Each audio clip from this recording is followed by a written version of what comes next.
영화를 보다 보면 이 영화는 다음에 한 번 더 봐야지 하며 소장해두고 싶었던 영화들이 한 편쯤은 있으시죠?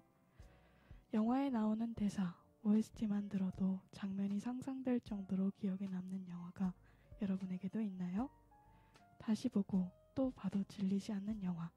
여러분에게 그런 영화는 무엇인가요? 위민의 인생 영화, 지금 시작합니다.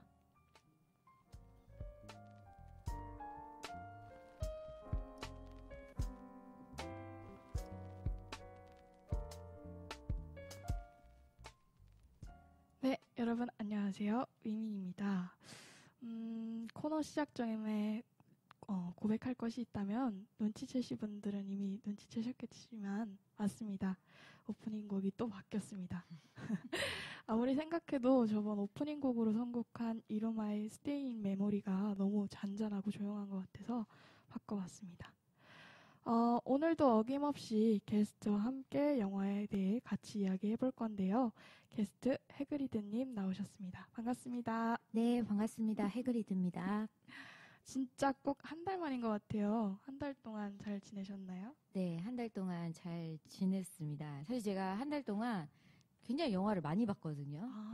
네, 딱히 요즘 할 일이 없어가지고 밤에는 할 일이 없어가지고 영화를 굉장히 많이 보는데 그렇게 무수히 많은 영화를 봤음에도 불구하고 오늘 위민님이 너무 옛날 영화를 소개하셔가지고 하필이면 내가 본 지 20년 가까이 된 영화를 당황했습니다. 네. 그렇군요.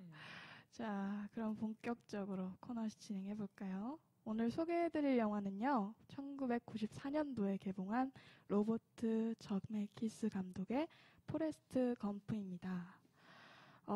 사실 이번 영화는 뭘 소개해드리면 좋을지 고민을 하다가 우연히 SNS에서 영화 제목을 보고 우연하게도 영화를 보게 되었는데요. 보자마자 딱 인생 영화에 소개해야지 하는 생각이 들어서 가져왔습니다. 위님은 포레스트를 좋아하시나 봐요. 지난 영화를 리를 포레스트 하시더니 이번도 포레스트 검프.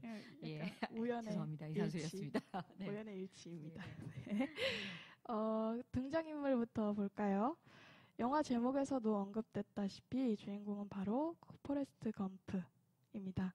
영화 배우로도 아주 유명한 톰 행크스 씨가 맡아주셨고요. 항상 검프 옆에서 든든한 버팀목이 되어준 검프의 어머니 셀리 필드 씨가 나오고, 그리고 검프의 영원한 첫사랑 제니, 로빈 라이트도 나오고요.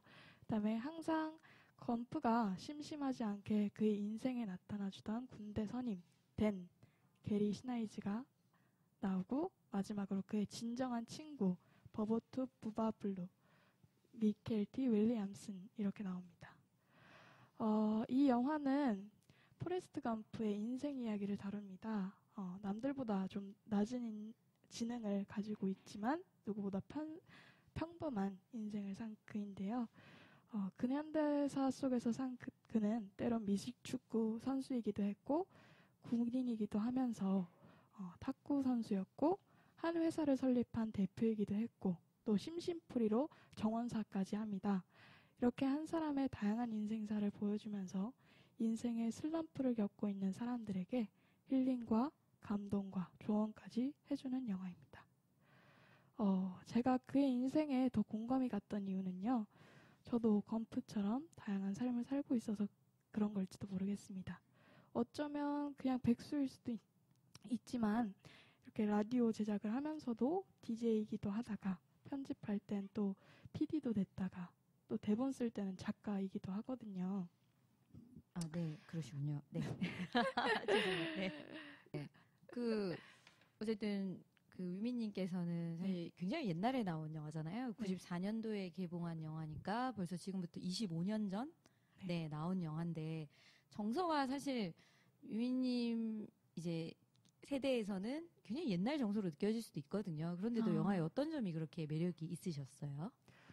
그들도 다 인생 영화라고 하기도 하고, 제가 좀 영화 내용이 좀 한 사람의 인생사를 다루면서도 많이 힐링되는 영화다, 감동 주는 영화다라고 해가지고 보게 됐고, 그래서 그랬는데 보기 전에는 많이 불안했고 그랬는데 내가 가고 있는 길이 맞는 건지 정말 이대로 가도 괜찮은 건지라는 고민을 많이 했었고, 남들처럼 대학을 가야 하는 건지 진짜 사회에서 정해놓은 안정된 삶이 있잖아요. 뭐 직장을 가야 된다든지 대학을 가야 된다든지. 그래서 예전에는 많이 집착을 했었어요. 내가 꼭 대학을 가야겠다. 뭐 이렇게 직장을 어디 들어가야겠다. 그래서 많이 집착을 하고 있었는데 이 영화를 보고 불안함이나 미래에 대한 불안함 그리고 어떤 안정된 삶에 대한 집착을 좀 버릴 수 있었어요. 아, 그러셨구나. 이 영화가 94년에 개봉을 했잖아요. 네. 제가 94년에 중학교 1학년이었거든요. 정말 영화를 많이 봤던 것 같아요. 그때 왜 영화를 많이 봤냐면 제 기억이 맞는지는 모르겠는데 뭐 80년대 후반 이럴 때만 해도 네. 집에 그 VHS 테이프 알아요? 비디오 테이프 큰 거.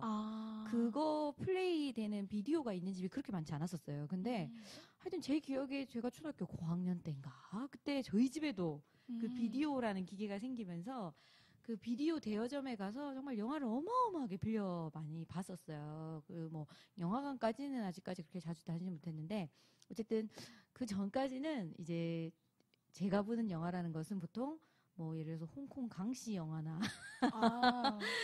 헬로우 강씨라고 예, 영과 땡칠이 뭐 이런 거나 하여튼 그 영화의 수준이라는 게 사실 뭐 영화의 수준이라는 걸 따질 수도 없을 정도로 그런 영화를 보다가 하여튼 제 기억에는 그 가정마다 그 비디오 플레이어 그 기계가 많이 보급이 되고 VHS 그 테이프를 빌려주는 대여점이 굉장히 늘면서 이 헐리우드에서 출시되는 정말 다양한 장르의 영화들을 막 그때 보기를 시작했었거든요. 그래서 예전에는 약간 이게 공포 영화든지 뭐 멜로 영화든지 막 이런 거였다면 제가 기억하는 포레스트 검프는 약간 제가 되게 처음으로 인상 깊게 본 약간 드라마 장르 영화라고 해야 될까요? 이게 멜로가 중심도 아니고 액션이나 공포도 아닌 어떤 한 인물의 성장사를 다룬 어떤 드라마라는 영화 장르에 대해서 처음 좀 알게 되고 굉장히 또 우리나라에서도 히트를 흥행을 했던 영화잖아요. 특히나 이 포레스트 검프 주인공을 했던 톰 행크스가 그 전해에 뭐 여전히 그 어떤 로맨틱 코미디의 전설로 남아있는 시애틀의 잠 못 이루는 밤의 남자 주인공이었었잖아요. 그러니까 백라이언하고 함께 그 영화가 이제 한국에서 굉장히 공전의 히트를 쳤던 영화였고 이 배우의 주가가 굉장히 높아져 있는 상황에서 이 포레스트 검프라는 뭔가 정말 그 톰 행크스가 유난히 그런 영화에 참 출연을 많이 하는 것 같아요. 그러니까 뭐 다른 주변보다 어떤 그 한 인물의 이야기가 중심이 되는 그런 영화에 그 바로 그 인물의 주인공을 맡았던 그런 영화들이 이제 많이 있거든요. 이 배우가 아마 뭐 배우가 가진 힘이나 아니면 저는 가끔 그런 생각도 해보는데 이 톰 행크스가 굉장히 전형적인 미국인의 이미지를 가지고 있는 것이 아닌가. 그래서 어떤 한 인물의 성장사를 다루는 인물의 스토리 자체가 영화의 중심이 되는 그런 영화에 굉장히 출연을 많이 했었거든요. 근데 저는 그 시작을 알린 게 바로 이 포레스트 검프가 아니었나라는 생각이 들고요. 패러디가 굉장히 많이 됐어요. 이 장면이. 그렇지 않나요? 코미디 프로 같은 데서 그 포레스트 검프가 벤치에 이렇게 앉아있고 그 깃털 같은 거 하나 이렇게 막 날라가잖아요. 그 장면이 굉장히 여러 뭐 코미디 프로나 이런 데서 패러디도 많이 됐었거든요. 그러니까 그 정도로 유명했던 장면이라는 거죠. 네, 그래서 제 기억에 남아있는 약간 어렴풋하긴 하지만 톰 행크스의 포레스트 검프는 약간 그런 느낌으로 좀 남아있는 뭔가 내가 이런 영화를 보기 시작했나? 약간 이런 느낌을 가져다 줬던 영화가 아닐까 싶고요. 우리 야간 주인장님은 그래도 저보다 나이가 좀 많으시니까. 네. 나이를 밝히면 안 되죠. 네네네. 네. 기억나세요? 포레스트 검프 본 거. 네. 포레스트 검프 본 기억이 나죠. 네. 기억은 나는데 정말 오래됐네요. 네, 25년 전입니다. 네. 25년 전? 네. 25년 전이면은 정말 오래됐는데 저도 그 영화 참 재밌게 봤던 기억이 나고요. 근데 이제 그때도 그렇고 지금도 그렇고 보면서 약간 찝찝했던 거? 한편 찝찝했던 건 이제 그 당시에도 그랬어요. 영화 평론가들이 좀 미국의 어떤 굴곡진 역사, 대표적으로 이제 베트남 전쟁 같은 것들이 가벼운 에피소드로 이제 다뤄지거든요. 그쵸, 그리고 이제 미소 냉전 시절의 핑퐁 외교 같은 것들 그런 것들이 이제 물론 이제 극적인 재미를 위해서 그런 부분이 필요했겠지만 그리고 이제 로맨틱 코미디 계열의 어떤 이제 뭐 제니라는 여자가 나오잖아요. 나쁜 약간 히피 스타일. 히피면서도 약간 나쁜 X 같은 이런 캐릭터로 나온단 네네. 말이에요. 보면서 진짜 답답했어요. 그리고 이제 물론 이제 그런 상황이 설명이 되죠. 제니가 제 기억에 맞다면 어렸을 때부터 이제 아버지한테 학대를 맞아요. 받아가지고 이제 그렇게 되긴 했는데 어쨌든 약간 그건 빼고 그 미국의 어떤 그 미국이 베트남이라든가 다른 그 약소국들에게 해서는 안 될 어떤 그런 역사들까지도 이제 약간 양념처럼 버무려진 부분 그런 부분들은 좀 이렇게 좀 문제가 있었지만 그걸 제외하고 정말 재미로만 영화를 보는 분들한테는 가벼우면서도 그 이제 해그리드님이 말씀하신 것처럼 그 전까지 이제 쉽게 보기 힘든 캐릭터였거든요. 그 전에 보통 이제 그 포레스트가 이제 자폐증이 있는 것처럼 묘사가 되면서 IQ가 이제 75 이렇게 설정이 되어 맞아요. 있단 말이에요. 근데 그러니까 자폐가 있거나 IQ가 낮은 사람들은 그 전에 나왔던 영화들은 대부분 이제 그 주변의 조력자들, 어머니나 뭐 친구나 이런 사람들의 조력을 받아가지고 자신의 장애를 극복해서 어떤 감동 스토리를 만드는 것들이 기본적인 스테레오타입이었는데 포레스트 검프라는 영화는 그 캐릭터는 그렇지 않았던 거죠. 그러니까 자기가 의도하지는 않지만 그렇다고 특별히 누군가의 조력을 받은 것도 아닌 상태에서 굉장히 많은 일들을 해 나가는 것들이 좀 재밌게 엮여져 있었고 근데 진지하게 좀 바라보면 좀 말이 안 되는 부분이 있죠. 얘가 할 수 있는 거는 오로지 달리기밖에 없는데 달리기를 잘해서 미국의 명문대학교를 가고 그 베트남 전쟁에서도 달리기를 잘했기 때문에 소대원들을 구하고 계속 끊임없이 달리거든요. 그것은 그러니까 누군가는 어떤 사람들은 그 부분을 그렇게 보잖아요. 미국의 어떤 뭐 얘가 이제 뭐 미국으로 건너간 이주민은 아니긴 하지만 어떤 아메리칸 드림의 상징처럼 보여지는 부분들이 있었다 그 당시에 뭐 그런 부분들이 좀 기억에 남네 얘기를 하다 보니까 그래서 뭐 그러면 위님은 항상 굉장히 인상적이었던 대사를 소개를 해주시잖아요. 인생 영화에서 포레스트 검프에서는 어떤 대사가 마음에 와 닿으셨나요? 한번 녹취록 녹취록이라고 네. 뭐 그것이 알고 싶다로 가는 건가요? 녹음한 거래요. 잠시만 들을게요. What's my destiny, Mom? You're gonna have to figure that out for yourself. Life is a box of chocolates, Forrest. You never know what you're gonna get. Mama always had a way of explaining things so I could understand them. 네, 이건데 이게 무슨 뜻이냐면 인생은 초콜릿 상자 같은 거다. 그러니까 어떤 걸 가질지는 아무도 알 수 없다라고 말씀해 주시거든요. 이 영화에는 마음에 와닿는 대사가 많았지만 저에게는 이 대사가 마음에 와닿았고요. 이 대사를 듣고 나니까 아까 말씀드린 것처럼 미래에 대한 불안감, 어떤 소속감에 대한 집착을 좀 버릴 수 있었습니다. 해그리드님은 어떠셨나요? 네, 어쨌든 약간 뭐 저희가 보통 얘기하는 뭐 비장애인 혹은 뭐 정상인이라는 표현은 그렇긴 하지만 어쨌든 약간 저희 같은 사람들이 뭐가는 조금 다른 세계에 속한 듯한 생각을 하고 다른 시선을 가지고 사는 이런 친구들이 주인공인 영화를 보면 그냥 그런 생각 많이 하는 것 같아요. 아, 내가 정말 쓸데없는 걱정을 많이 하고 사는구나. 혹은 내가 얼마나 되게 거짓된 삶을 많이 살고 있는가. 왜냐면 이런 친구들, 이런 캐릭터들은 거짓말을 안 하잖아요. 위선적인 행동을 하지 않고 굉장히 자기 마음에 있는 어떤 생각이나 그런 것들을 솔직하게 나타내잖아요. 최근에 제가 굉장히 요즘 즐겨보는 이제 미국 드라마 중에 그 굿닥터라는 드라마가 있거든요. 근데 그 드라마가 이제 한국 드라마를 이제 오히려 미국으로 역수출해가지고, 한국에서 이제 미국에서 제작을 하고 있는 우리나라 드라마가 이제 수출이 된 드라마인데요. 사실 저는 한국 드라마 못 봤어요. 근데 이제 미국 판으로 굿닥터를 보고 있는데 거기 그 주인공도 그 자폐를 가지고 있거든요. 근데 천재성을 가진 자폐죠. 그래서 자폐를 가졌음에도 불구하고 이제 외과 의사가 돼서 이제 외과 의사로 활약하는 뭐 그런 내용을 그리는데 그 주인공이 하는 대사들을 보면 굉장히 통쾌한 대사들이 많아요. 그 이제 병원은 굉장히 그 뭔가 권위적이고 이게 상관의 지시에 적극적으로 복종해야 되는 이런 구조들을 가지고 있는데 이 친구는 우리 같은 사람들하고 어떤 상대를 보는 시선이나 그런 것들이 굉장히 다른 거예요. 그런 관습에 얽매여 있지 않고 권위주의에 전혀 얽매여 있기 때문에 자기의 상사에게도 굉장히 직설적으로 얘기를 하고 굉장히 당황하게 만들거든요, 상대방을. 그런 걸 볼 때마다 내가 얼마나 쓸데없는 걱정을 많이 하고 남의 시선을 의식하고 사는가라는 생각을 많이 해요. 그래서 하여튼 포레스트 검프도 그런 생각을 어렸을 때지만 하게 만들었던 그런 영화가 아니었나 지금 어렴풋이 떠올려보면. 그래서 유희님께서 포레스트 검프를 그냥 재밌게 보셨다면 넷플릭스에 올라와 있습니다. 굿닥터가 다. 네. 한번 찾아서 보셔도 굉장히 재미있으실 것 같아요. 네네. 한번 보도록. 네네. 네. 어떠셨나요? 검프 아니고 포레스트라고요.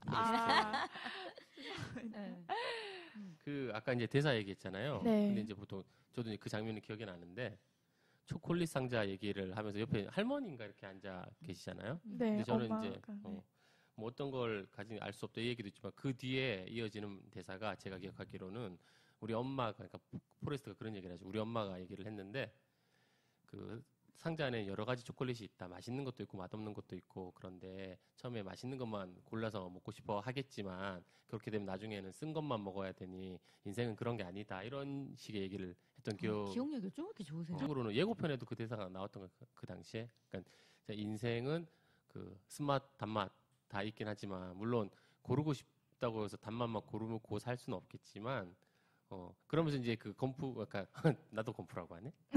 포레스트의 인생과 이제 겹쳐지는 거죠. 포레스트가 보통 사람의 기준으로 봤을 때는 되게 이제 지능도 낮고 비극적인 상황들이 많이 놓이잖아요. 그렇죠. 그러니까 그러니까 그게 되게 본인이 그걸 어떻게 받아들이냐가 우리랑 다른 거지. 그러니까 역설적이긴 한데 상황 자체는 굉장히 비극적인데 항상 이제 그 아까도 얘기했지만 검프는 아까 포레스트는 누구의 조력도 받지 않지만 영화적 상상력으로 그걸 이제 계속 돌파해 가는 거잖아요. 그래서 그런 부분들을 좀 이렇게 기억에, 그러니까 이제 40대가 돼서 다시 생각을 해보니까 그런 부분들이 오히려 좀 강한 여운으로 남는 것 같아요.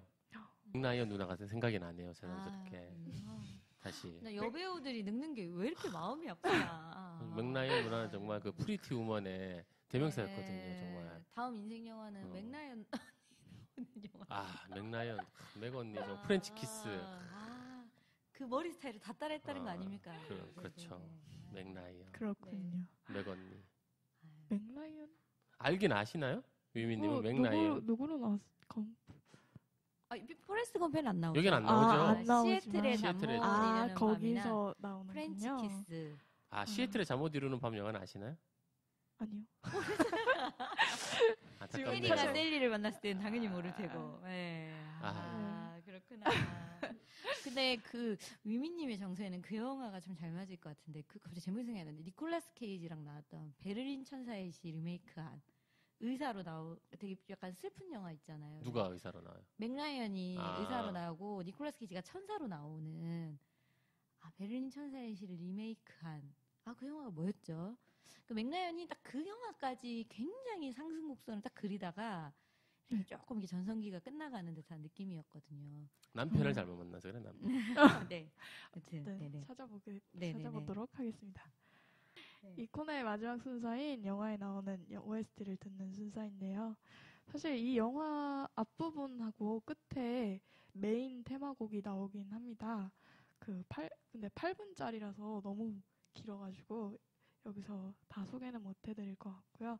혹시 듣고 싶으신 분은 유튜브 포레스트 검프 OST를 검색하셔서 들으셨으면 좋겠고요.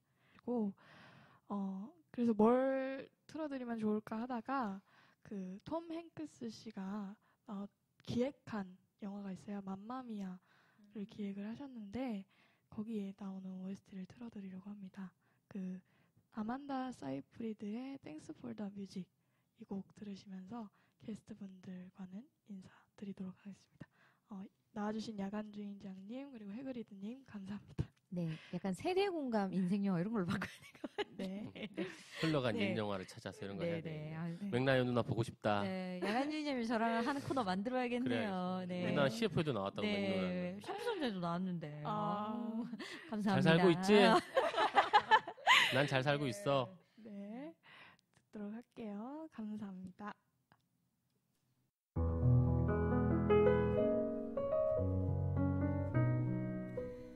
I'm nothing special, in fact, I'm a bit of a bore. When I tell a joke, you've probably heard it before. But I have a talent, a wonderful thing, 'cause everyone listens when I start to sing. I'm so grateful and proud.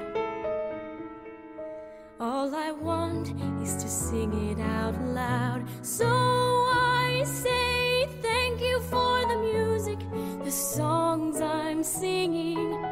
Thanks for all the joy they're bringing.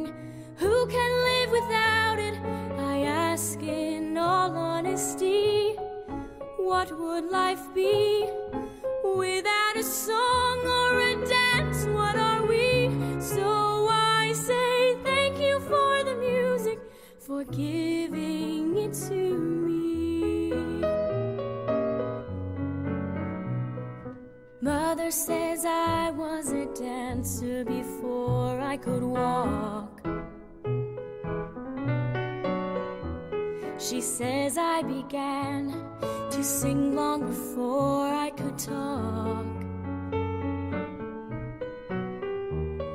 But I often wonder, how did it all start? Who found out that nothing could capture a heart like a melody can? Well, whoever it was, I'm a fan. So I say thank you for the music, the songs I'm singing. Thanks for all the joy they're bringing. Who can live without it? I ask in all honesty. What would life be without a song or a dance? What are we? So I say thank you for the music, for giving it to me. I've been so lucky. I am the girl with golden hair. I want to sing it out to everybody. What a joy, what a life, what a chance. Thank you for the music, the songs I'm singing. Thanks for all the joy they're bringing. Who can live without it? I ask in all honesty. What would life be